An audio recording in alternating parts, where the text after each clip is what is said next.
Chiamaka Nwankwo stood in front of her parents' compound in Karu, holding her wedding dress in a plastic bag. Her hands were shaking slightly. Her eyes were fixed on the man she was supposed to marry in 3 days, and the woman standing behind him with her arm wrapped around his like she owned it. Say Ikena, what you came to say. Chiamaka said quietly. Say what you came to say. Ikena Obi adjusted his expensive blue suit and cleared his throat like a man who had rehearsed this moment in front of a mirror. Chiamaka, I've thought about this carefully. We are not the same people we were 3 years ago. I have grown. You have not. The truth is, you are not the kind of woman who can stand beside the man I am becoming. Mazi Emeka Nwankwo stood in the doorway of the compound in his faded brown wrapper and singlet. His face did not move. His wife, Mama Ngozi, stood beside him with her arms folded across her chest. Hello friends, welcome to our story. Before we start, please like this video and subscribe. Also tell us in the comments where you are watching from. Lagos, London, Johannesburg, maybe Atlanta or Houston. We want to know. Ikena kept talking. I came here today not to marry you. I came here to tell you that I am going to the marriage registry this afternoon, but not with you, with her. The woman on his arm smiled a slow, poisonous smile. Her name was Folake Adesanya, and she was 23 years old. She wore a tight red dress and makeup that took an hour to apply. Good morning, Mama Ngozi, Folake said, forcing a small laugh. I know this is awkward, but please try to understand. Love doesn't ask for permission. Mama Ngozi did not answer her. Mama Ngozi only looked at her daughter. Chiamaka's face did not crack. Not yet. Ikena, Chiamaka said, her voice steady. I gave you 3 years of my life. I gave you 3 years of my life. My family welcomed you when you had nothing. My mother cooked for you every Sunday. My father, she paused, glanced at Mazi Emeka, then continued. My father even promised to help your company. And this is how you repay us? Ikena laughed, a short, mean laugh. Your father's promise is worth nothing. Let me be honest with all of you. The only reason I stayed with Chiamaka for 3 years was because she was willing to spend money on me. She paid for my transport. She bought my clothes. She even paid part of my rent when my salary was small. I was patient. I was tolerating her because I thought her family had something to give. But now the Adesanya family is preparing to invest 100 million naira into my consulting firm. Your daughter from Karu is no longer worthy of me. Mama Ngozi made a sound that was not quite a word. Mazi Emeka stepped forward slowly. Ikena Obi, the old man said quietly, stop your mouth. Ikena turned to him with fresh mockery. Papa, with all respect, don't embarrass yourself today. I have no time for old men in faded wrappers. Mazi Emeka ignored the insult. He reached into the inner pocket of his wrapper and pulled out a phone. A cheap phone. The kind of phone people buy for 5,000 naira at any roadside stall. Send the notice, Mazi Emeka said into the phone. The 100 million naira investment into Obi Consulting. Cancel it immediately. Yes, cancel everything. Ikena froze. What? Mazi Emeka did not look at him. He kept speaking into the phone. Also, blacklist the company. Anyone who does business with Obi Consulting from today is no longer welcome in our network. Issue the order now. He hung up. Folake burst into laughter. Loud, theatrical laughter. Ikena, are you hearing this man? He is saying he was going to give you 100 million naira. This old man. Have you ever heard of something so funny in your life? These people are mad. They have been driven mad by their own poverty. They are trying to scare us with money they have never seen. Ikena recovered and laughed too. Old man, who are you deceiving? Do you know the kind of family I come from? Do you dare to impersonate the Nwankwo family? You people are just delusional. A poor family from Karu trying to act like they have power. Mazi Emeka said nothing. He already said what he needed to say. Daughter, he said gently to Chiamaka, don't be angry. Daddy will defend you today. Chiamaka's eyes filled with tears for the first time, but she blinked them back quickly. She would not cry in front of this woman. She would not give Folake the satisfaction. Look at him, Folake said, pointing at Mazi Emeka and laughing. Look at his phone, 2,000 naira phone, and he is pretending to be a rich man. She turned to Chiamaka. Poor girl, you should thank me. I have freed you from false dreams. Go and find a bus conductor, or better still, find that security guard next door. I'm sure you two can build a beautiful poor life together." She laughed again. Chiamaka's hand tightened around the plastic bag holding her wedding dress. A voice came from behind the low fence that separated the Nwankwo compound from the next compound. "That's enough." Everybody turned. A man in a dark blue security guard's uniform was standing at the edge of the compound with a mop in one hand and a bucket of water in the other. He was tall, broad-shouldered. His boots were dusty. His face was calm, but his eyes were not. He set down the bucket. He walked through the gate. Ikenna stared at him with fresh irritation. "Who is this one?" "I'm the security guard from next door," the man said quietly. "And what you're doing here is not okay." Ikenna laughed harder than he had laughed all morning. "A security guard is correcting me. A mopping boy. Get back to your compound before I slap that face of yours." The man did not move. He just stood there. His name was Tunde Bakare. He was 31 years old.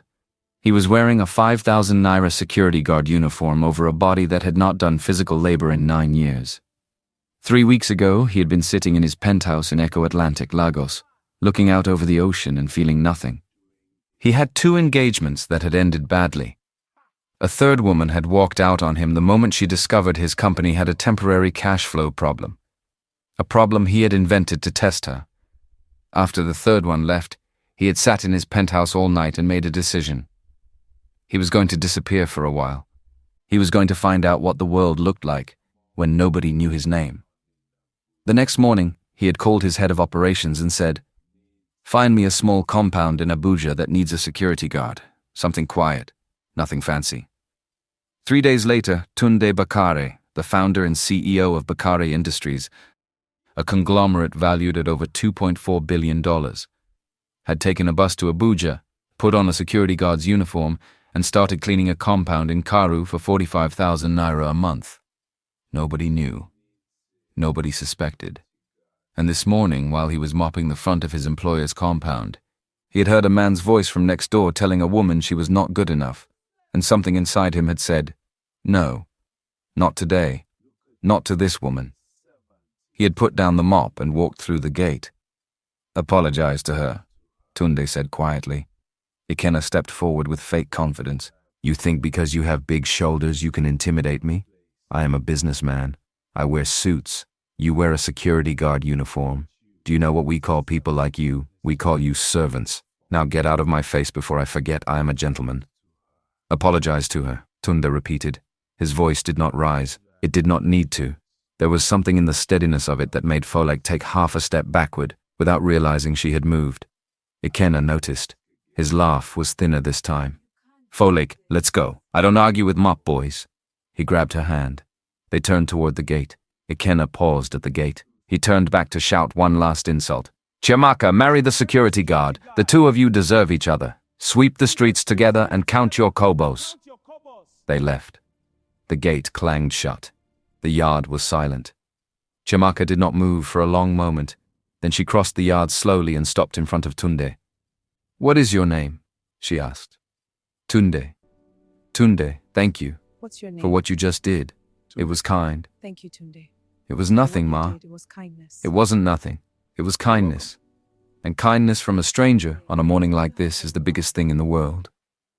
She looked at him for a long moment. Then she said something that made her mother drop the cloth she had been holding. "Tunde, do you have a wife?" "No, Ma." "A girlfriend?" "No, Ma." "Are you a good man?" "I try to be." "Will you marry me?"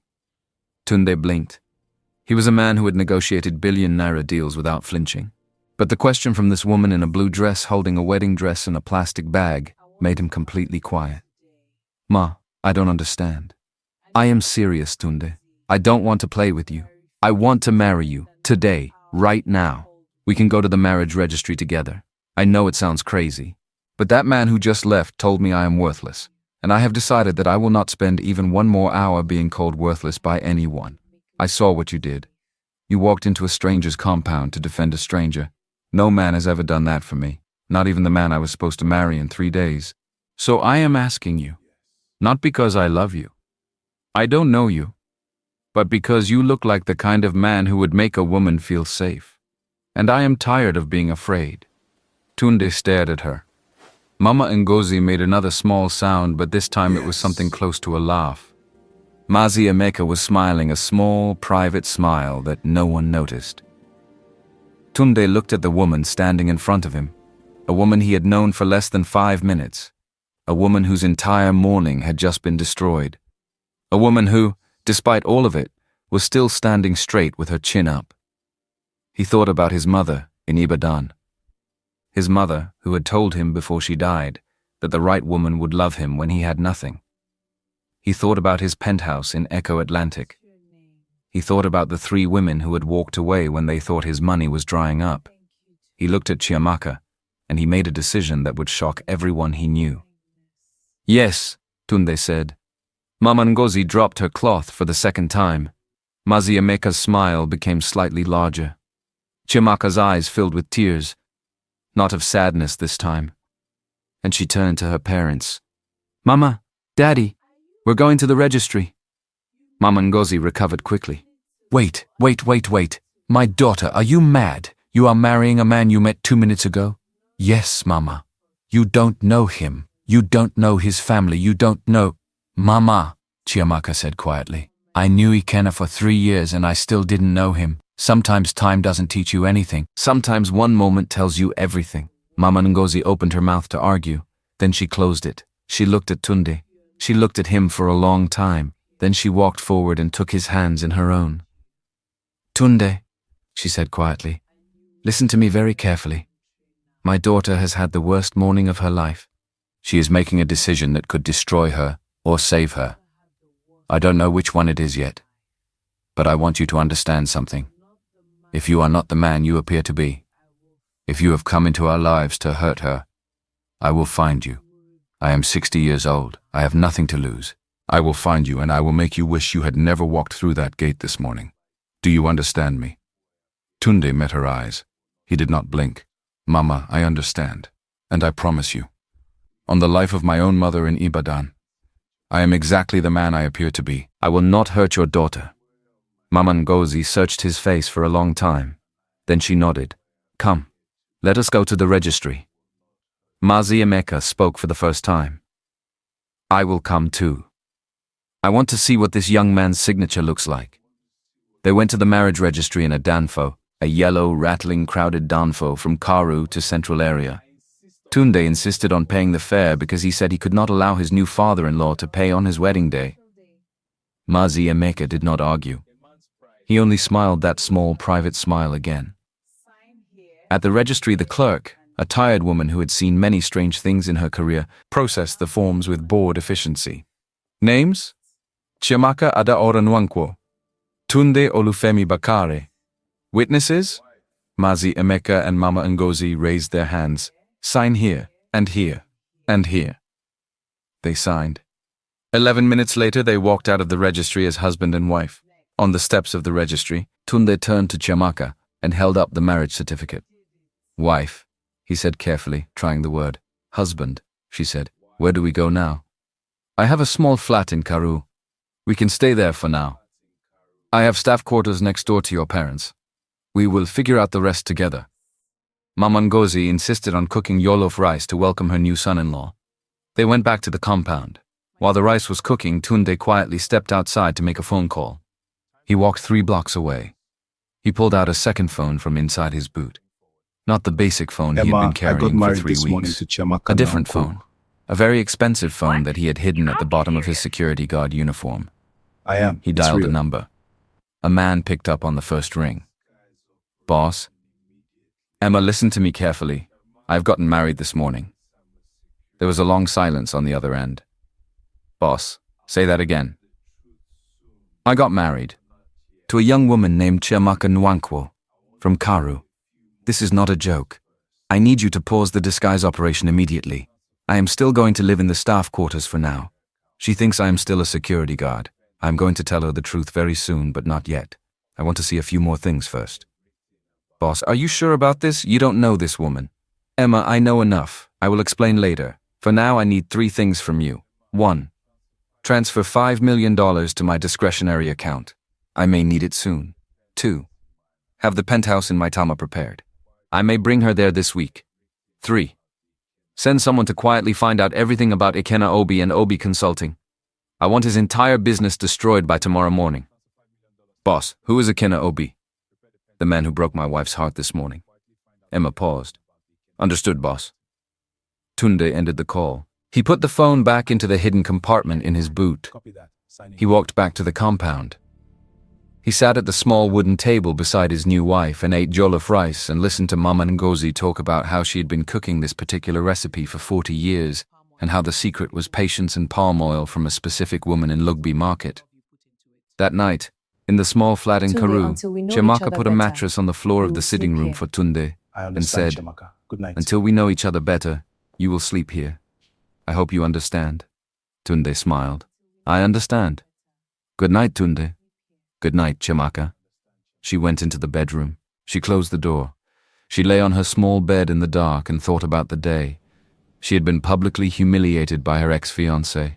She had asked a stranger to marry her. She had gotten married in a registry with her parents as witnesses. And she had come home to eat jollof rice with a husband she had known for 6 hours. Before she went to sleep, she reached under her pillow and pulled out something she had not told anyone about. A small black card. A global sovereign black card. The kind of card that was issued to fewer than 200 people in the entire world. She had been carrying it in the lining of her bag for 2 years. Because Chiamaka Adaora Nwankwo was not a poor girl from Karoo. Her father, Mazi Emeka Nwankwo, the old man in the faded wrapper with the basic phone, was one of the wealthiest indigenous businessmen in Nigeria, worth more than $4.6 billion, and he kept his profile so low that most people in Nigeria did not know his face, even when they read his name in the financial pages. 2 years ago, Chiamaka had told her father she was tired of being introduced to men who looked at her as an investment. Her father had agreed. "Go," he had told her. "Live among regular people. Find out who you are when nobody knows your name. Come back when you have an answer."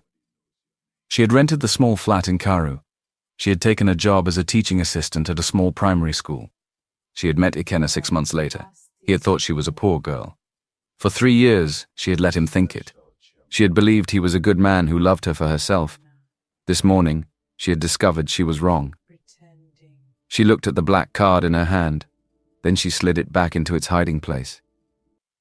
In the sitting room, Tunde Bakare lay on the mattress and looked at the ceiling and thought about the strangeness of the day. He had married a woman he had known for 4 minutes. He had told her nothing about himself. She had told him nothing about herself. They were 2 strangers lying in the same flat who had decided, for reasons neither of them fully understood, to take a chance on each other. He closed his eyes. Tomorrow, he thought. Tomorrow I will begin the real test. The next morning, Chiamaka's best friend, Adaeze Onyekachi, called her on the phone. "Chiamaka, is it true?" "Is what true?" "Your mother called my mother last night. She told the entire story. The breakup, the security guard, the registry. Please tell me your mother was drinking palm wine and confused." "Everything my mother told your mother is true." There was a long silence. Then Adaeze laughed. Chiamaka Adaora Nwankwo, the richest unmarried woman in the country, married a security guard, in 12 minutes on a Tuesday. "Approximately, yes." "Are you out of your mind?" "Possibly." "Are you free this afternoon?" "For what?" "I want to take my new husband to Jabi Lake Mall and buy him some clothes. He has 2 changes too. I want to dress my husband like a husband." Adaeze sighed, the sigh of a woman who had been friends with Chiamaka long enough to know when arguing was pointless. "Fine, I will meet you there in 2 hours. But Chiamaka, promise me one thing. If this man turns out to be a fraud, you will let me handle him personally. I have my own resources. I promise." 2 hours later, Chiamaka and Tunde arrived at Jabi Lake Mall in a Danfo. Tunde was still wearing his security guard uniform because it was the only outfit he had. Chiamaka was wearing her old blue dress. At the entrance of the mall, Adaeze was already waiting. She was wearing simple jeans and a plain t-shirt, but the jeans cost more than most people's rent, and the t-shirt was from a designer whose name people recognized on sight. Adaeze looked Tunde up and down once, then twice. Then she turned to Chiamaka and whispered, "Chiamaka, my friend, why did you not mention that he is handsome? I didn't think it was relevant. Everything is relevant. Come, let's dress him." They walked into a store called the Galleria, the kind of store where the lighting was warm, the music was soft, and the salespeople wore small earpieces and could calculate a customer's net worth in under 4 seconds. The salesperson who approached them was a young woman in a tight black dress. Her name tag read Adaobi. She took one look at Tunde's security guard uniform and one look at Chiamaka's old blue dress, and her customer service smile froze halfway. "Can I help you?" The "you" landed heavier than the rest of the sentence. "Yes," Chiamaka said pleasantly. "I would like to buy some clothes for my husband." The salesperson glanced at Tunde again, specifically at the dusty boots. "Of course, ma. We have some affordable options at the back of the store. If you would like to start there." "No," Chiamaka said. "We will start with the suits at the front. Ma, those suits start at $1,200. That is fine. Each. That is also fine. Ma, bring us the suits, please, in his size, every color you have." Adaobi did not move immediately. She stood there for a few seconds with the expression of a woman who was deciding whether to walk away and inform her manager that a couple of time wasters had entered the store. But something in Chiamaka's voice, the particular calm of a woman who was not making a suggestion, made her turn around and walk toward the suit section. Adiza smiled privately. Tunde leaned toward Chiamaka. "Wife, $1,200 is a lot of money for a suit. Husband, you deserve a suit. But no but. Today I am dressing my husband. You will try on every suit in the store." What happened over the next 20 minutes was the kind of thing that in retail stores all over Nigeria produced legends. Chiamaka picked out 3 suits, then 5, then 7, then a watch from the case beside the suits, then shoes, then belts, then shirts, then cufflinks. The pile on the counter grew. Adaobi's polite smile grew thinner and thinner.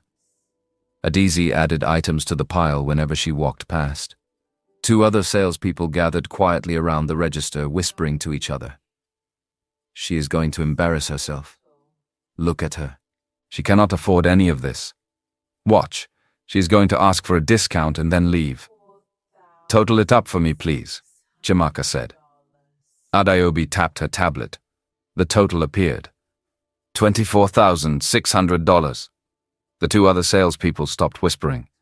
"Madam," Adaobi said slowly, "that is $24,600. I heard you the first time. Process it." "Madam, do you have a way to pay?" Chiamaka smiled and reached into her old leather bag. She pulled out a card, a black metal card, heavy, the kind of card that had no numbers on the front, just a small holographic symbol in one corner. Adaobi took the card. She turned it over in her fingers. She did not recognize the symbol. She tapped it on her terminal. The terminal beeped. A message appeared on the screen. Adaobi read the message. Her face went white. She read it again.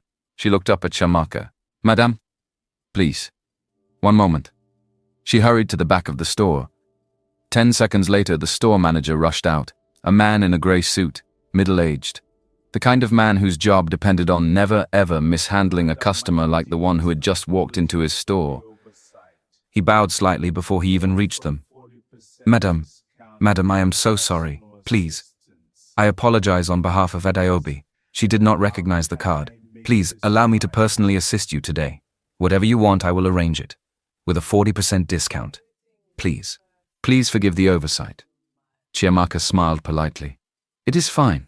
I just want to pay and leave." "Yes, madam. Immediately. Adaobi. Process the payment. Double-check everything. Wrap the items in our premium packaging.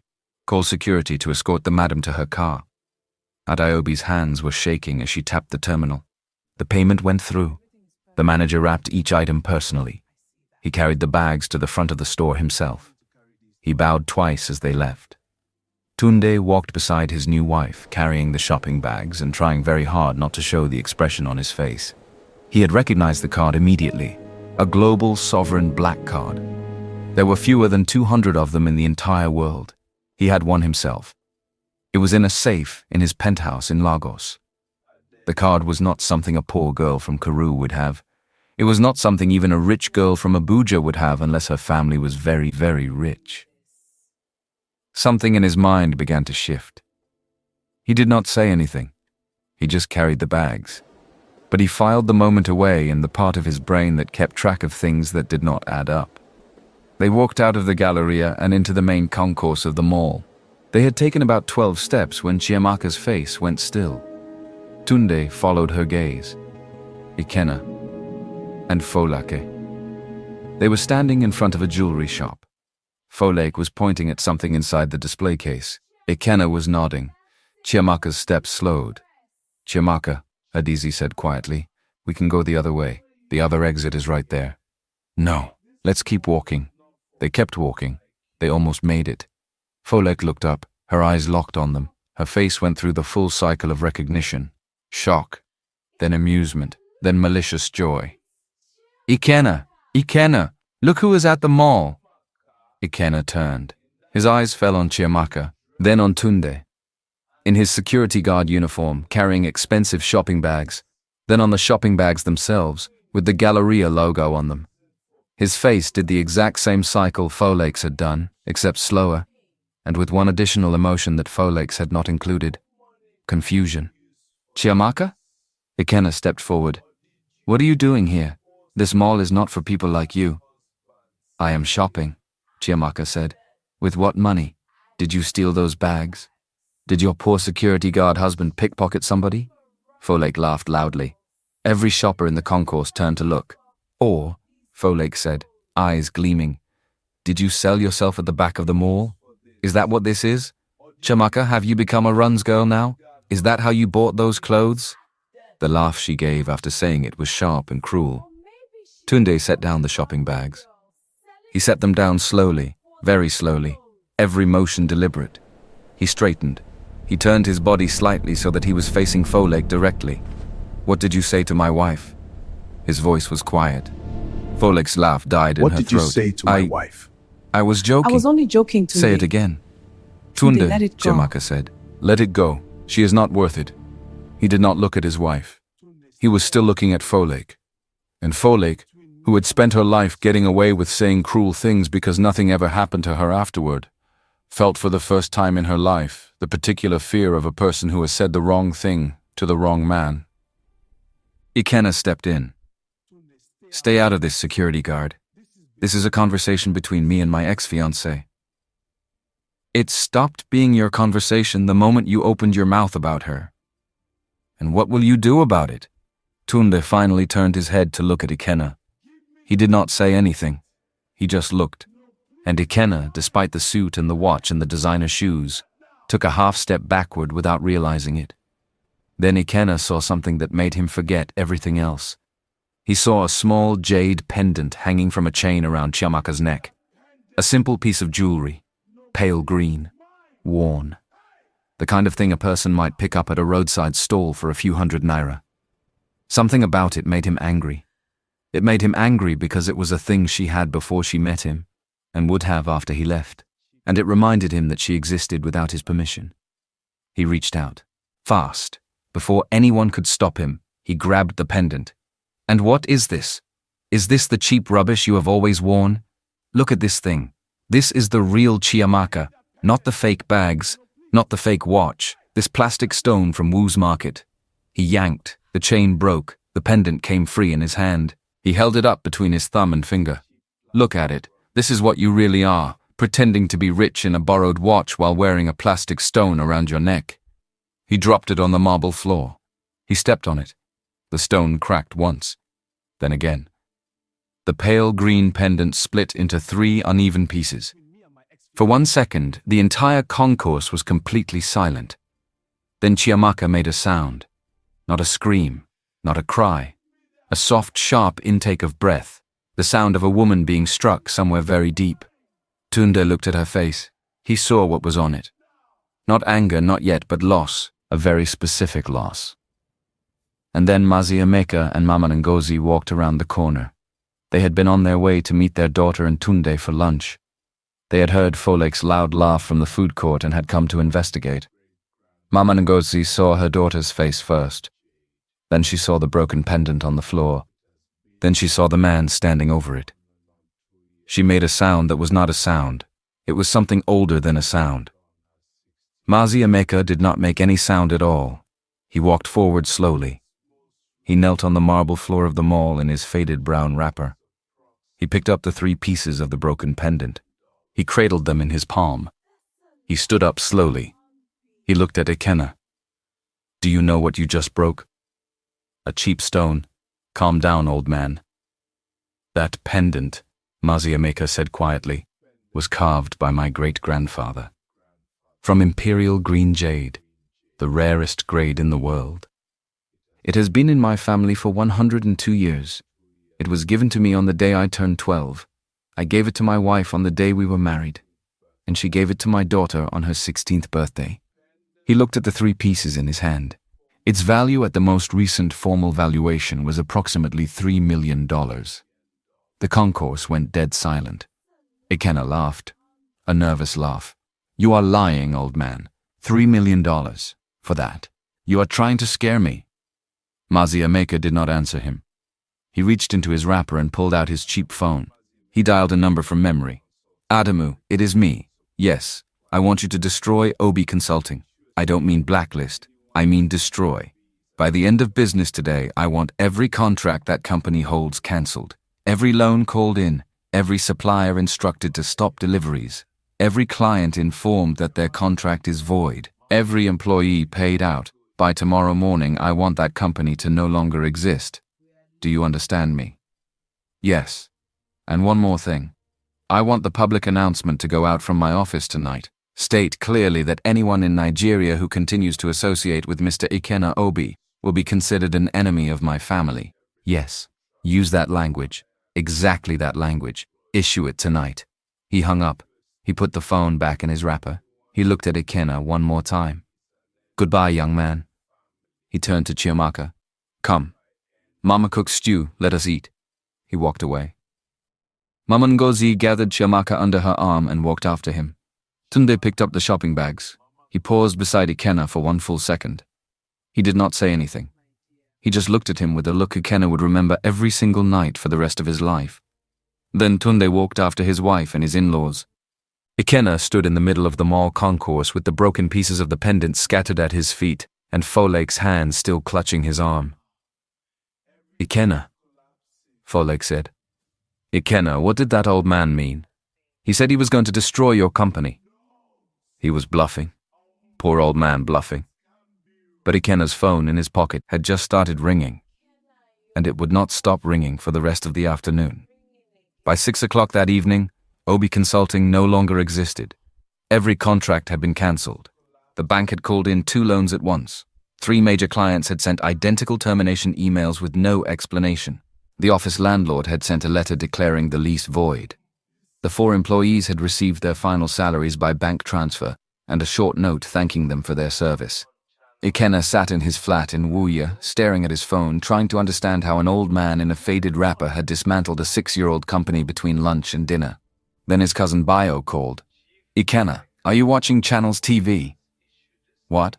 "Turn it on, right now." Ikenna turned it on. The screen showed a photograph of an elderly man in a brown wrapper. The caption read, "Chief Emeka Nwankwo, Patriarch of Nwankwo Holdings issues statement." Ikenna stared at the photograph. It was Marries Emeka. "Ikenna," his cousin said, "do you know who that man is?" "That is my ex-fiancé's father." "Ikenna, that is Chief Emeka Nwankwo, the founder of Nwankwo Holdings, the 3rd richest indigenous Nigerian. Personal net worth estimated at $4.6 billion. He keeps a very low profile. Almost nobody knows what he looks like. He lives simply because he prefers it. He raised his daughter quietly because he wanted her to find a man who loved her for who she was." Silence on the line. "Ikenna, what did you do?" Ikenna did not answer. The phone slid out of his hand. It hit the floor. In his sitting room, the television continued to play the official statement. Folek, who had been standing in the kitchen doorway, watched his face carefully. Then she took her handbag and walked out the front door. Ikenna did not even notice she had gone. The next morning, Chiamaka went to the headquarters of Bakari Industries to thank young Master Bakari. All right, Chiamaka. She did not know that was where Tunde actually worked. She only knew what Tunde had told her that morning. A small lie he had planned to correct very soon. He had said his new private employer was a young businessman named Master Bakare, who owned a building in Maitama, and that he would be at that building all day working as a personal security attachment. "I want to go and thank him," Chiamaka had said. "For what?" "For hiring my husband. We are newly married. I should meet the man you are working for. It is the respectful thing." Tunde had swallowed a laugh. "Okay, I will call ahead and tell him you are coming." He had stepped outside to make the call. The call had not been to Mr. Bakare. It had been to his own assistant, Emma. "Emma, my wife is coming to the office. She thinks I am a security guard working for the CEO. She thinks the CEO is someone other than me. Set up the following. Tell the front desk to direct her to my office. When she arrives, bring her up. I will meet her at the door and pretend to be a security guard performing a routine check. Get me an old uniform, a clipboard, and a radio. Also, I need you to stage a fake CEO. Get the oldest, most senior-looking male executive we have, put him in my chair, and have him pretend to be Master Bakare for 5 minutes while I figure out how to get out of this situation." Emma paused. "Boss, is this really necessary?" "Yes. I'm not ready to tell her the truth yet. I want to see one more thing." "What thing?" "I want to see what she does when she thinks she has access to the CEO of a $2.4 billion conglomerate, and her husband is a security guard. I want to see if she uses it, if she asks for favors, if she tries to position herself." Emma sighed. "Understood, boss." Chiamaka arrived at the headquarters of Bakare Industries at 10:30 a.m. She walked into the lobby carrying a stainless steel flask of jollof rice that her mother had cooked that morning. She walked up to the reception desk. "Good morning. I am here to see Master Bakare. My husband Tunde works for him as a security guard attachment." The receptionist, a young woman named Maimuna, who had received very specific instructions an hour earlier, did not react visibly. She smiled her professional smile. "Yes, ma. Master Bakare is expecting you. Please come with me." She led Chiamaka into a private elevator. They rode to the 38th floor in silence. The elevator opened onto a quiet reception area. Behind the reception area was a set of double doors. The doors had no nameplate. Emma had removed it 20 minutes earlier. "Please wait here, ma. I will announce you." Maimuna walked through the doors. A moment later, Tunde stepped out, wearing his old security guard uniform, carrying a clipboard with a radio clipped to his belt. "Wife, what are you doing up here?" "I came to meet Master Bakare, to thank him." "Ma, he is in a meeting." "I will wait. I brought jollof rice." Tunde blinked. "Jollof rice for Master Bakare?" "Yes, it is polite." Behind Tunde, the double doors opened. An older man, 60, gray-haired, dressed in an expensive suit, walked out with the relaxed authority of a senior executive.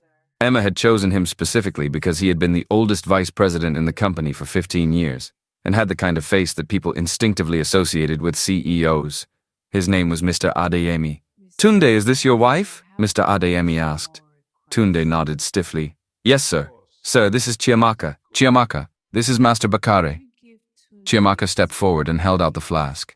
"Good morning, sir. I am Chiamaka. Thank you for hiring my husband. I brought you jollof rice. My mother made it this morning." Mr. Adeyemi took the flask with the gracious politeness of a man who had not been expecting jollof rice, but knew how to accept a gift with dignity. "Thank you, my daughter. That is very kind." Chiamaka glanced at Tunde, then back at Mr. Adeyemi. Then she said something that surprised everyone in the room, including herself. "Sir, I have one request. It is small." Mr. Adeyemi raised his eyebrows politely. "Yes?" "I wanted to ask if you could please give my husband a small raise. He is a very hard-working man. He wakes up early. He does his job well. I am not asking for much, just enough to make him feel valued. He deserves to be valued." Mr. Adeyemi did not know what to say. He glanced at Tunde. Tunde's face was carefully blank, but his eyes were doing something complicated. Chiamaka continued quickly, before her courage ran out. "Sir, I am not asking for myself. I am newly married. I have my own means. I can take care of myself. I am asking because my husband works very hard and he has never once complained, and I want him to feel respected at his job. That is the only reason I came here today. I will not ask you for anything else. Ever. Mr. Adeyemi looked at Tunde again, then at Chiamaka, then at the stainless steel flask in his hands. He cleared his throat. My daughter, your husband's pay will be increased, effective immediately. He will also be placed on a special monthly bonus. Chiamaka's face lit up. Thank you, sir. Thank you. You are welcome. Now please, allow us to return to our work. Yes, sir. Thank you, sir. She turned to Tunde.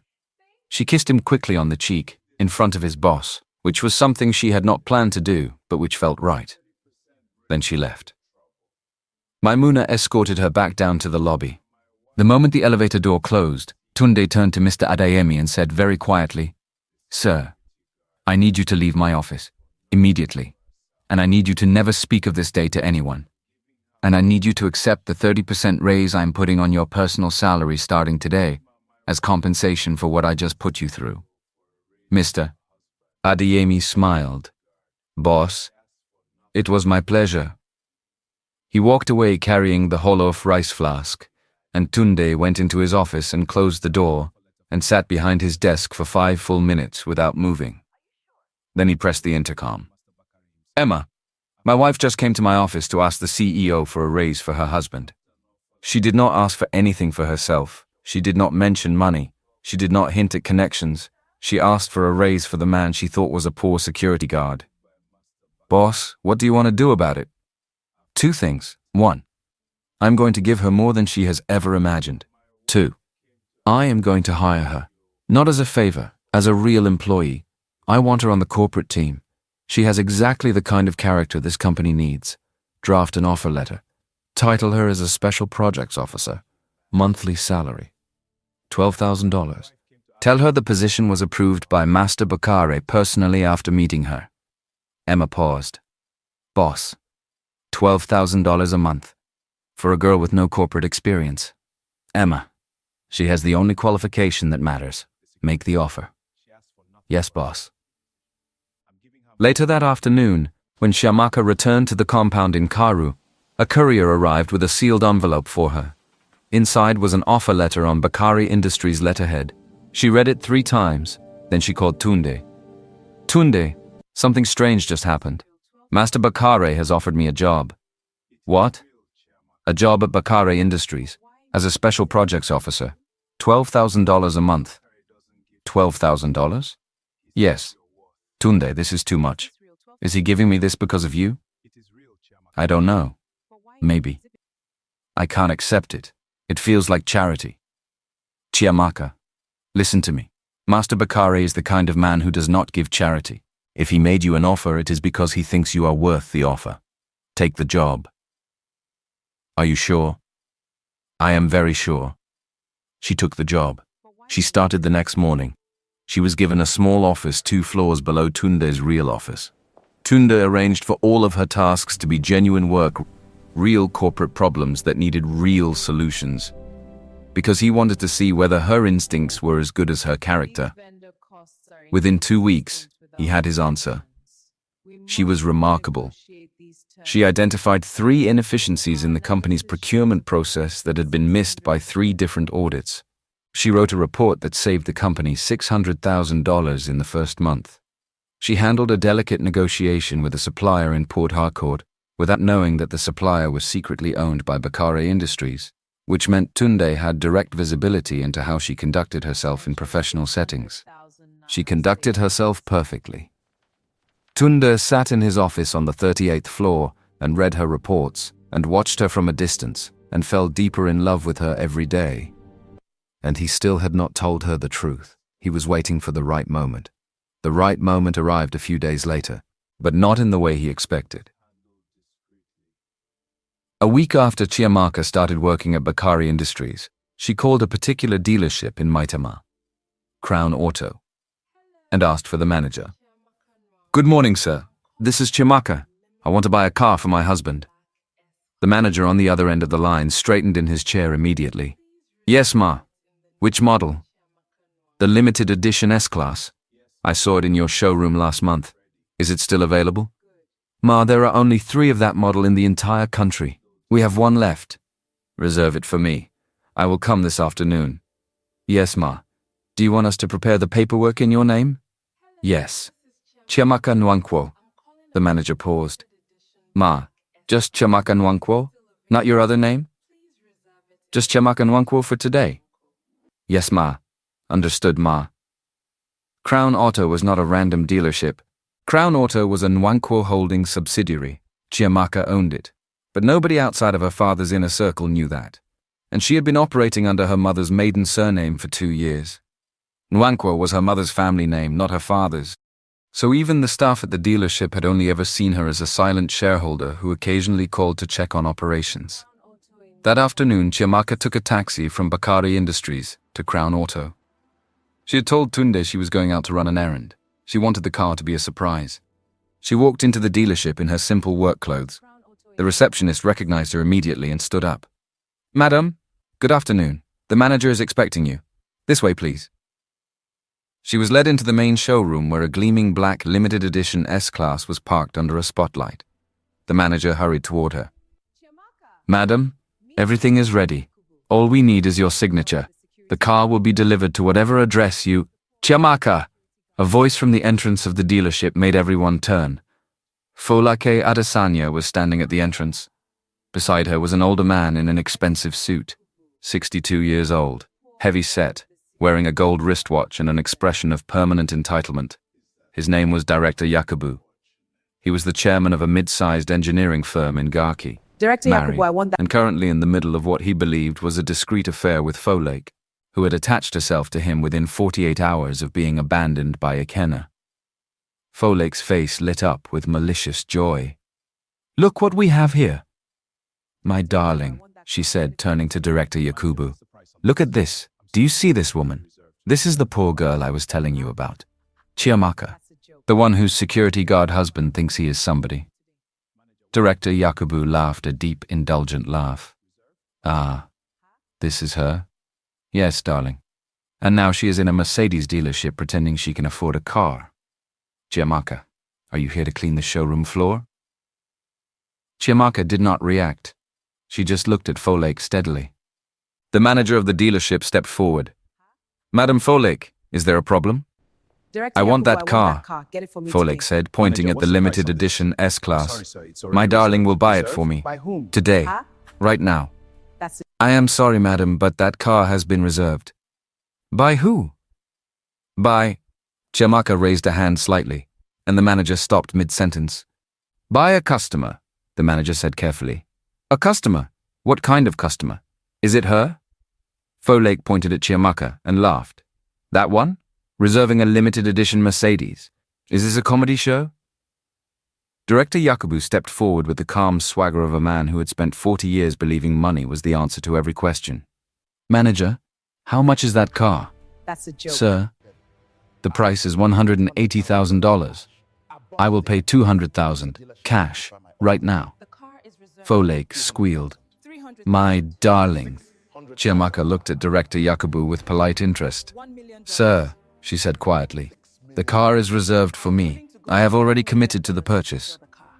Young woman, Director Yakubu said, turning his head slightly to look at her as if she were a small insect that had spoken unexpectedly. I do not think you understand. I am offering more than the sticker price. The dealership will prefer my offer. Please go and find another car. There are many cars in the showroom. Perhaps one of the small ones over there in the corner. Something more appropriate for a woman of your means. Chiamaka smiled. Sir, I am going to buy this car. I have already committed to the purchase. Is that so? Then let us see who really has the money to pay. I will offer $250,000. The manager's head turned back to Chiamaka. $300,000, Chiamaka said calmly. Folake's mouth fell open. Director Yakubu's eyes narrowed. $400,000. $500,000, Chiamaka said. $600,000. $1 million. The manager went very still. The other staff in the showroom stopped pretending not to listen. Director Yakubu stared at her. You do not have $1 million. Is there a higher offer, sir? Chiamaka asked the manager. No, madam. Then process the sale at $1 million. Wait, Director Yakubu said. 1,500,000. Folake grabbed his arm. Yes, darling, outbid her, show her.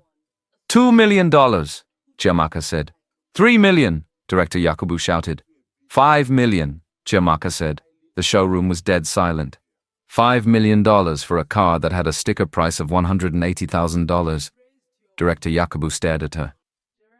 Then, because he was the kind of man whose ego was significantly larger than his judgment, he raised the stakes one more time. $6 million. Final offer. Chiamaka turned to the manager. Manager, I am willing to go to $10 million to secure this car. I want it on record that I am prepared to pay up to $10 million. Does the gentleman want to outbid $10 million? The manager looked at Director Yakubu. Director Yakubu's face had gone the color of old paper. $6 million was already well beyond what he could afford. $10 million was impossible. Folek was still clutching his arm, still whispering, "Darling, get the car for me." But her grip was slowly loosening as she watched his face. Director Yakubu started. Sir, Chiamaka said politely, do you want to bid $10 million? Director Yakubu swallowed. I withdraw my offer. Thank you, sir. Manager, I will take the car at $1 million. I appreciate your patience. The manager exhaled with visible relief. Yes, madam, right away. And may I say, on behalf of the dealership, it is always an honor to serve you. Folek stared at Chiamaka. How? How did you have $1 million? You don't even have a proper phone. Chiamaka did not answer. She walked over to a small side desk where the manager was preparing the paperwork. She signed 3 documents. The manager bowed slightly and said, Madam, where would you like the car delivered? To the Bakare Industries parking structure. Spot B4. Yes, madam. When? Tomorrow morning. At 9 sharp. I want a red ribbon on it. Yes, madam. Folek was still staring. You have money. All this time, you have money and you pretended to be poor. Why? Why would you pretend to be poor? Chiamaka turned to her slowly. Folake, the reason I pretended to be poor is because I wanted to find a man who would love me when I had nothing. I found one. He is a security guard, and in exactly 24 hours I am going to give him this car as a surprise. Do you know why? Because when he thought I was poor, he treated me like I was a queen. And when you thought I was poor, you laughed at me. That is the difference between him and every other person who has looked at me in the last 3 years. Director Yakubu, who had recovered enough to speak, tried one more time to regain some dignity. Young woman, you and I had a bidding war just now. You pushed me to $6 million. That is very unprofessional of you. Chiamaka smiled. Sir, I did not push you to anything. You raised your own bids, of your own free will. In fact, I believe the auction house rules for high-value vehicle bidding at Crown Auto require a 5% deposit from the losing bidder as a good faith guarantee. That is $300,000. The manager will contact you tomorrow to arrange the transfer. Director Yakubu's face went white. What? It is in the fine print of the showroom contract. It is displayed on a sign above the entrance. You walked past it when you came in. Please read it on your way out. This is fraud. Sir, it is not fraud. It is the rule of this dealership. I happen to own the dealership. The rule has been in place for 11 years. Manager. Prepare the invoice for Director Yakubu's deposit. Send it to his office by courier tomorrow morning. The manager nodded. Director Yakubu stared at her. You own the dealership. Yes, sir, I own the dealership. And I own a few other things you are also not aware of, but we do not have time to discuss all of them today. I wish you a pleasant evening. She walked past him and Folek without another glance, got into a taxi and went home. Folek did not leave the showroom for 5 more minutes. She was still trying to understand what had just happened when Director Yakubu finally turned to her and said, Get out of my car. It's over. Yakubu, but please. Don't get out. Now. In a voice she had never heard from him before, get out of my car. What? Get out. We are finished. But darling, I said get out. Folek was put out on the curb in front of Crown Auto. Her taxi fare home that evening was the longest 45 minutes of her life. The next morning, at exactly 9 o'clock, Tunde walked into the parking structure at Bakare Industries, still wearing his security guard uniform, the one he pretended to wear whenever Chiamaka was around, and found his wife standing next to a brand new limited edition black Mercedes-Benz S-Class with a red ribbon tied around the hood. Chiamaka, what is this? It is your wedding gift, husband. Wife, this is a Mercedes. I know. This is a very expensive Mercedes. I know. Chiamaka, where did you get the money for this? It was a promotional sale at the dealership. 90% off, clearance. 90% off? Yes, a lucky promotion. The last limited edition unit was being sold at a massive discount for brand repositioning. I was the lucky customer. Tunde stared at her. He knew the car. He knew the price. He knew that no dealership in Nigeria had ever given a 90% discount on a limited edition S-Class. He also knew, now with absolute certainty, that his wife was not who she claimed to be. But he did not say anything. He simply reached into his pocket and pulled out an old security guard's rag, and he began wiping an imaginary smudge off the hood of the Mercedes, because he had decided that the game they were playing with each other was too interesting to end just yet. Chiamaka. Yes, husband. Thank you for this car. You are welcome, husband. Can I ask you one small question? Yes, husband. Is there anything you want to tell me? About yourself? About who you really are? Chiamaka looked at him for a long, careful second. Tunde, is there anything you want to tell me? Tunde smiled slowly. Perhaps, but not today. Then perhaps not today either, husband. They looked at each other. Then they both started laughing. Laughing the way people laugh when they have been keeping the same secret and have suddenly realized they have been playing the same game. That afternoon, Folek decided she was going to destroy Chiamaka once and for all. She had lost director Yakubu. She had lost Ikena. She had been humiliated twice in 48 hours. Her only remaining option was revenge. She called a cousin of hers who worked as a temporary cleaner at Bakari Industries, a young woman named Ada, and offered her 10,000 naira to plant something in Chiamaka's desk. Ada, listen. I have a watch, a Rolex. I want you to put it in Chiamaka's drawer and then report it missing. Tell security you saw her take it. I just need her fired. I will pay you 10,000 naira now and 20,000 more after she is escorted out of the building. Ada was young and poor and desperate for money, and she agreed. That same afternoon, Ada went into Chiamaka's office while Chiamaka was at lunch. She placed the Rolex, which Folake had bought from a dealer in Wuza who specialized in certified pre-owned luxury, at the back of Chiamaka's top drawer. Then she went to building security and reported that she had seen the new special projects officer taking a watch from the executive wing earlier that morning. Security investigated. They searched Chiamaka's office. They found the Rolex. They escorted Chiamaka out of her office and into a conference room. Madam, we are sorry. We have to ask you some questions. A watch was reported stolen and it was found in your drawer. Chiamaka stared at the Rolex.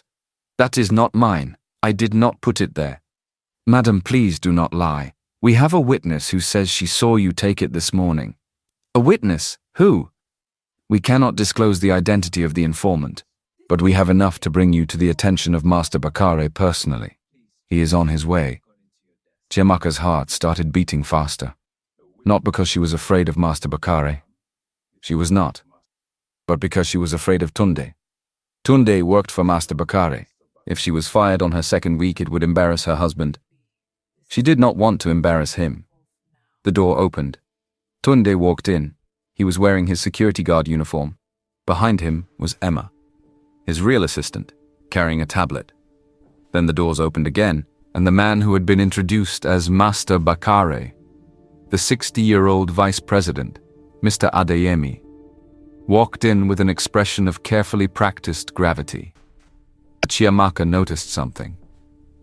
Tunde was not standing like a security guard. He was standing like a man about to handle a situation. And Mr. Adeyemi was glancing at Tunde for instructions. Madam, Mr. Adeyemi said, there has been an accusation. Sir, I am innocent. I did not take that watch. Someone put it there. Do you have any idea who would do such a thing? Chiamaka hesitated. She did not want to accuse Folake without evidence. Sir, I do not know, but I am asking. Please, check the security footage. If I took the watch, it will be on the cameras. If I did not, the cameras will also show that. Mr. Adeyemi glanced at Tunde. Tunde nodded once. Emma tapped her tablet. Sir, the footage has been retrieved. It shows a temporary cleaning staff member named Ada entering Madam's office at 12:47 p.m. and placing an object in her desk. Madam Chiamaka was not in the office at the time. She was at lunch with 3 colleagues in the cafeteria. The footage is clear. The conference room went quiet.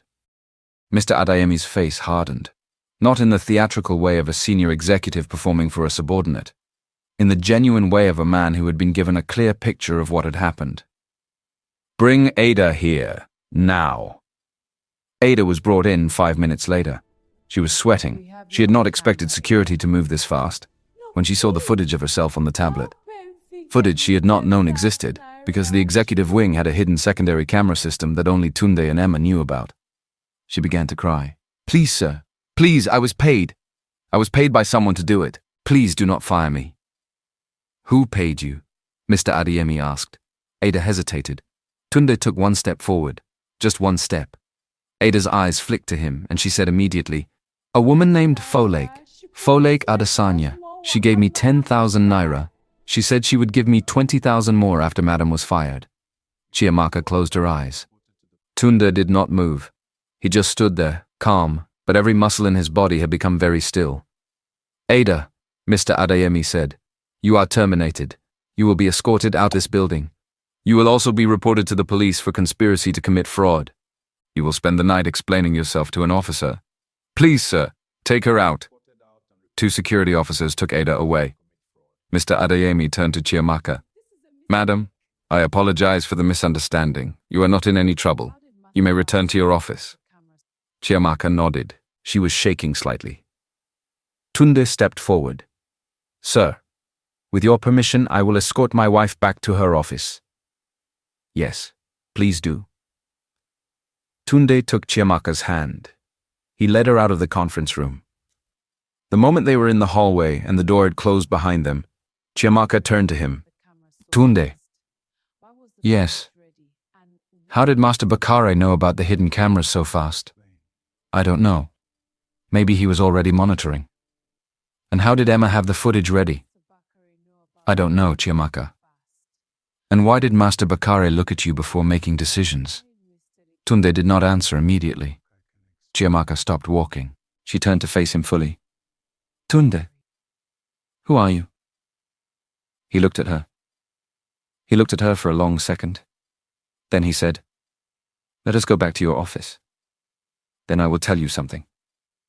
I promise. They went back to her office. Tunde closed the door. He turned to her, and for the first time since she had met him, he stopped pretending. Chiamaka. My name is Tunde Olufemi Bakare. I am the founder and CEO of Bakare Industries. I am the one who hired you.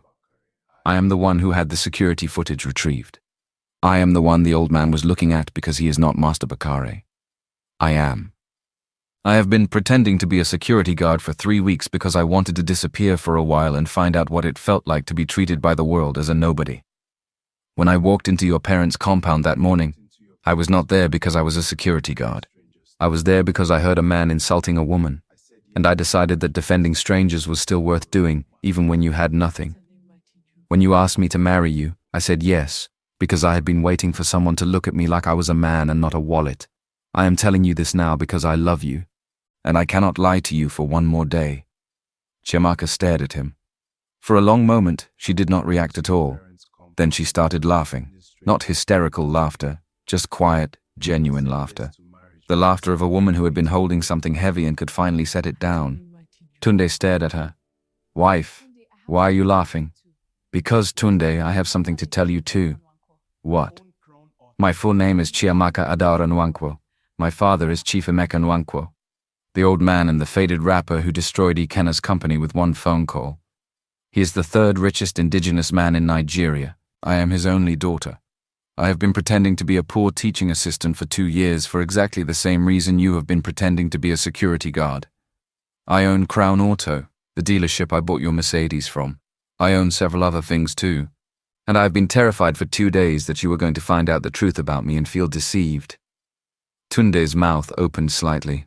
You own Crown Auto? Yes. The Mercedes was not at a 90% discount.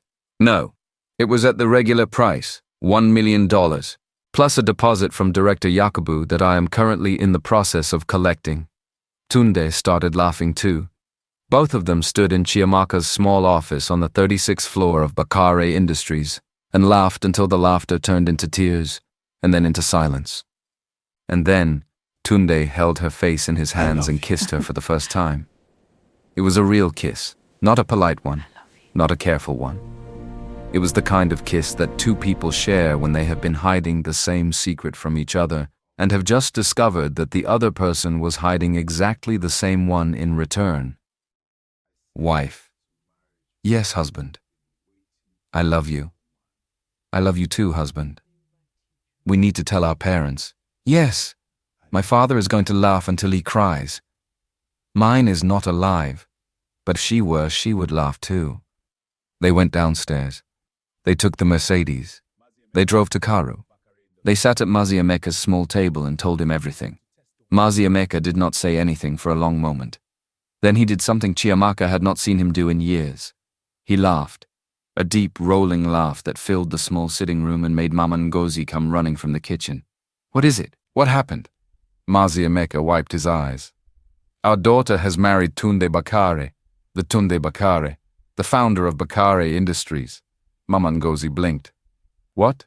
Yes. They have been pretending to each other for 4 days. They both thought the other one was poor. They have been sleeping in separate rooms to be respectful. Ha! He laughed again. Then he became serious. Tunde, come here. Tunde stepped forward. Maziameka took his hand.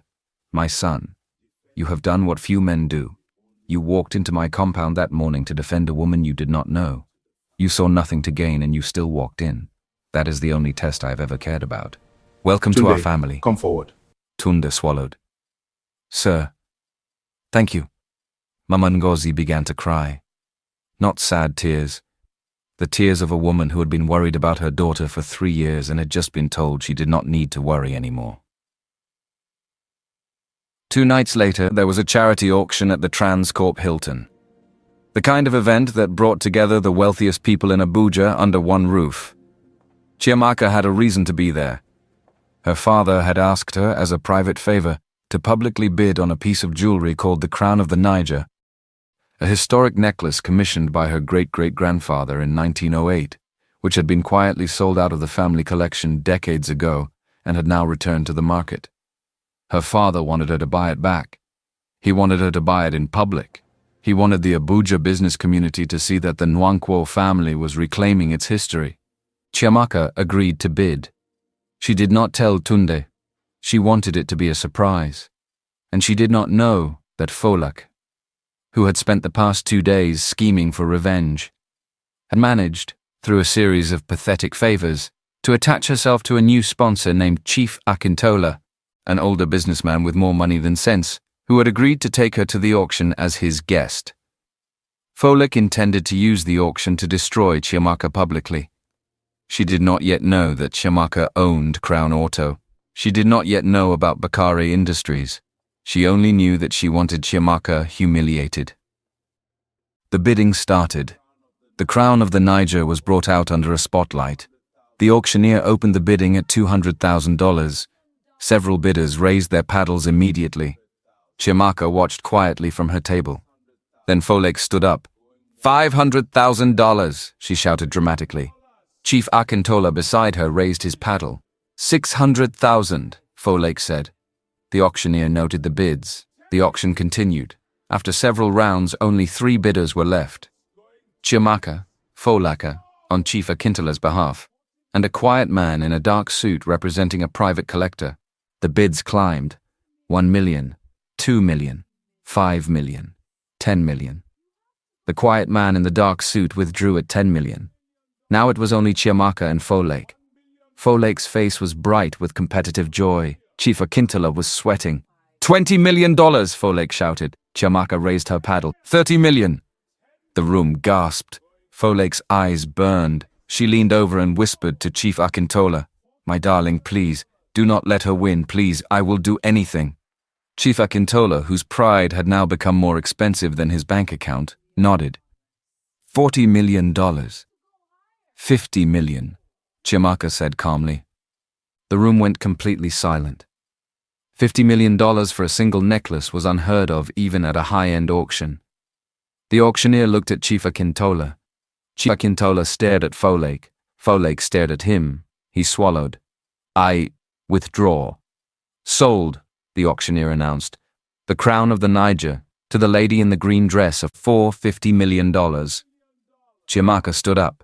She walked to the front of the room. She did not take the necklace. Instead, she turned to face the audience.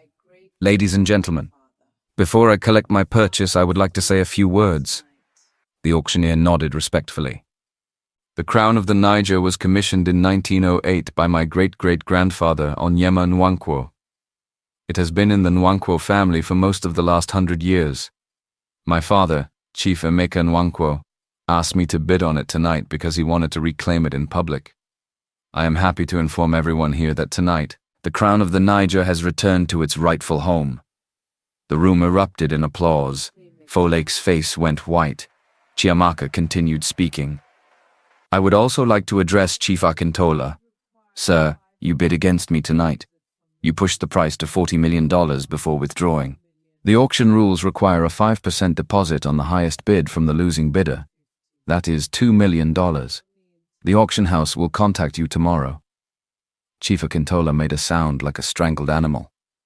I was not actually going to pay $50 million, Chiamaka added pleasantly. I was only going to bid as high as necessary to outbid the woman sitting beside you, which as it turns out was only slightly higher than $40 million. You may want to reconsider the company you keep, sir. Good evening. She turned and walked back to her table.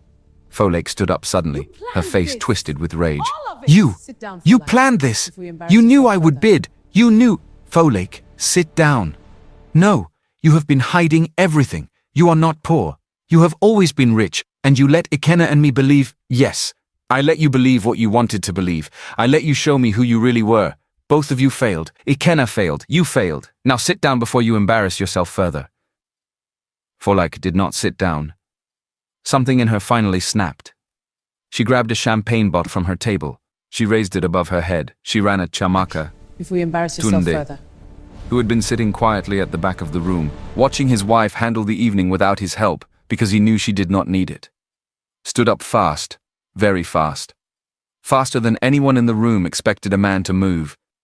He crossed the distance between his table and hers in 3 steps. He stepped between Chiamaka and the bottle.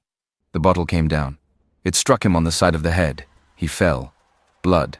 A lot of blood. Chiamaka screamed. Security tackled Folake. The room exploded into chaos. Chiamaka dropped to her knees beside her husband. Tunde, look at me. Tunde, please. His eyes flickered open. Chiamaka, don't move. The ambulance is coming. Chiamaka, I love you. Tunde, stop talking. Save your strength. If I die. You are not dying. Stop it. Tell my mother. Your mother is dead, Tunde. Stop it. Tell her anyway. His eyes closed. The ambulance arrived. They took him away. Chiamaka rode with him to the hospital with her green dress covered in her husband's blood. At the hospital, the doctors examined Tunde for 90 minutes. The wound was superficial. He had a mild concussion. He had lost some blood, but his skull was intact and his vital signs were stable. The lead doctor came out to the waiting room. Mrs. Bakare? Yes. Your husband is stable. The wound is not serious. He will be fine. He is asking for you. Chiamaka stood up. She walked into the hospital room. Tunde was lying on the bed with a bandage around his head. His eyes were closed. His breathing was deep and steady. Chiamaka approached the bed. Tunde. His eyes did not open. Tunde, the doctor said you are awake. His eyes still did not open. His chest rose and fell in dramatic theatrical breaths. Chiamaka stood beside the bed for a long moment. Then she recognized what was happening. Her husband was not in a coma. Her husband was faking. Faking badly. She took one long, careful look at his face. Then she pulled out her phone. She pressed a contact. Dr. Okafor? Good evening. Yes, this is Mrs. Bakare. Yes, I am at the hospital now. My husband is stable but unconscious. I want to begin making preparations. Yes, for a worst-case scenario. Please have the organ donation consent forms brought to me immediately. My husband signed a universal donor card when he became a board member of the hospital foundation. I would like to honor his wishes. On the hospital bed, Tunde's dramatic breathing paused for half a second, then resumed. Chiamaka continued into the phone. Dr. Okafor, I want the harvest team to prepare. Heart, lungs, kidneys, liver, corneas, bone marrow, everything. If my husband does not recover within the next 2 hours, I want the process to begin immediately. Time is critical for organ viability. The dramatic breathing paused again, longer this time. Chiamaka did not look at Tunde. She kept her eyes on the wall. Also, Dr. Okafor, after the organ harvest, I would like to arrange for cremation. Yes. And from the ashes, I want a diamond made, a 3-carat diamond. I would like to wear him on my finger for the rest of my life. It is a new technology. I read about it in a journal last month. It costs about $40,000. Please arrange it. Yes, a 3-carat diamond ring. That is what my husband deserves. On the hospital bed, Tunde's theatrical breathing had now stopped completely. Dr. Okafor, one more thing. My husband has several insurance policies that I am the primary beneficiary of, a total of about $22 million. I would like the claims process to begin as soon as the death certificate is issued. I have plans for the money. I was thinking of hiring a personal model to replace him. Male models are very expensive these days, but I can afford one with the insurance settlement. Please also prepare. Stop! Tunde's voice from the hospital bed. His eyes were wide open. Chiamaka turned slowly. Husband, you are awake. I am awake.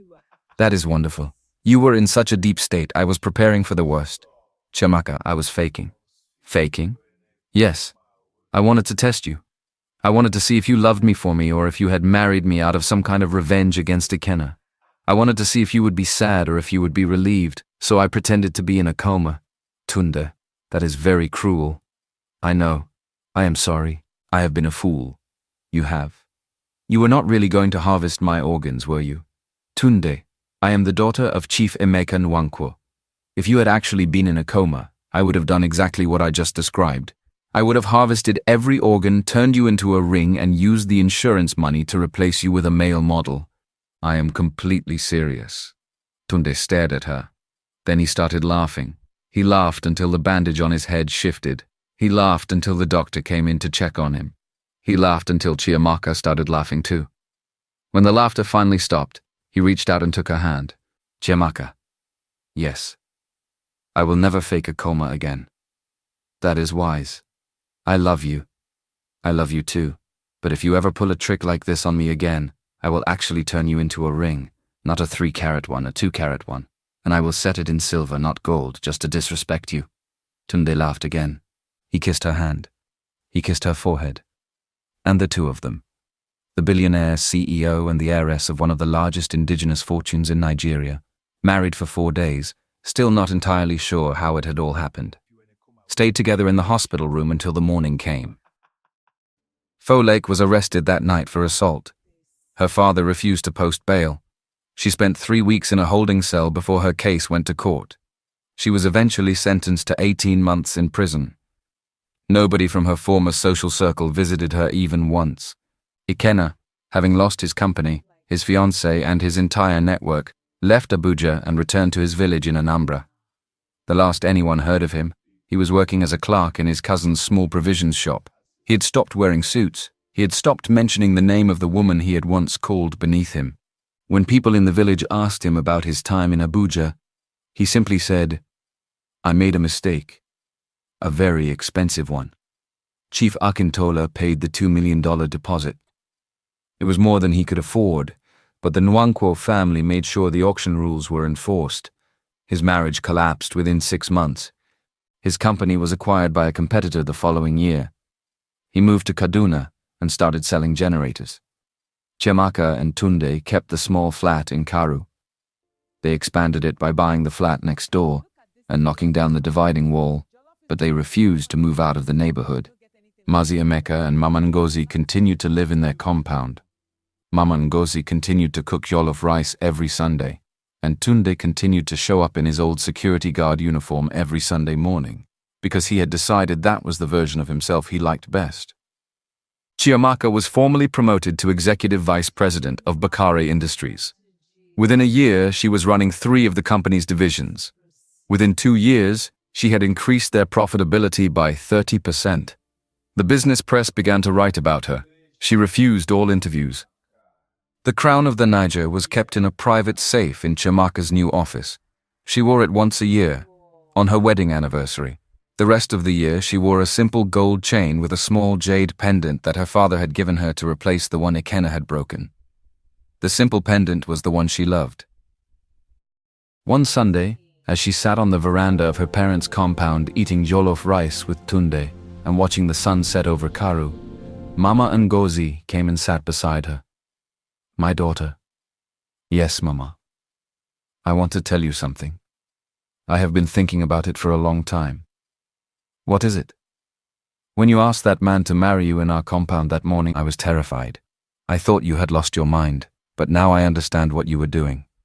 "What was I doing?" "You were trusting your eyes, not your ears, not the things people told you about men and marriage and wealth. Your eyes saw something in that man that nobody else in the compound saw, and you chose it. Most women cannot trust their eyes that way. They let other people tell them what to see." Chiamaka smiled. "Mama, I did not know I was trusting anything. I was just tired of being afraid." Mama Ngozi reached over and squeezed her hand. "That is what trusting your eyes feels like, my daughter. It does not feel like bravery. It feels like you have run out of reasons to be afraid." Chiamaka leaned her head on her mother's shoulder. She watched her husband, the billionaire in the security guard uniform, eat jollof rice at a small plastic table in her parents' compound, and she understood, for the first time in her life, that the best moments always happened in places that looked small. Tunde looked up and saw her watching him. He smiled. She smiled back. And the sun went down over Karu, and the city of Abuja began to cool, and the story of the village girl who was kissed by a stranger who turned out to be a CEO came quietly to the place where all good stories come. That is the story. Except, of course, that she was not a village girl, and he did not kiss her at the start. And the CEO part, which had seemed at first like the most important part, turned out to be the least important thing about either of them. The most important thing was the moment in the compound. The moment when a man in a security guard uniform walked through a gate to defend a stranger. The moment when a woman in a plain blue dress decided that the man who would do that was the man she wanted to marry. The moment when 2 people, each hiding inside the same lie for the same reason, recognized each other through the disguise.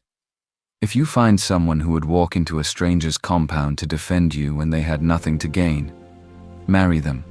Even if you have known them for 10 minutes, even if everyone you know thinks you are crazy, even if they are wearing a security guard uniform and you are wearing your worst dress, marry them, because that is the test. That is the only test. And when you find someone who passes it, the rest of your life will be about saying thank you. What would you do if a stranger walked into your worst moment and stood beside you? Would you have married them on the spot? Or would you have let them walk away? Drop your answer in the comments. If this story moved you, hit that like button and subscribe to Folktale by Eli. Share it with someone who needs to remember that the right person is sometimes hiding inside the wrong uniform. Share it with someone who has been told they are not enough. Turn on notifications. The next story is coming soon. I'll see you in the next one.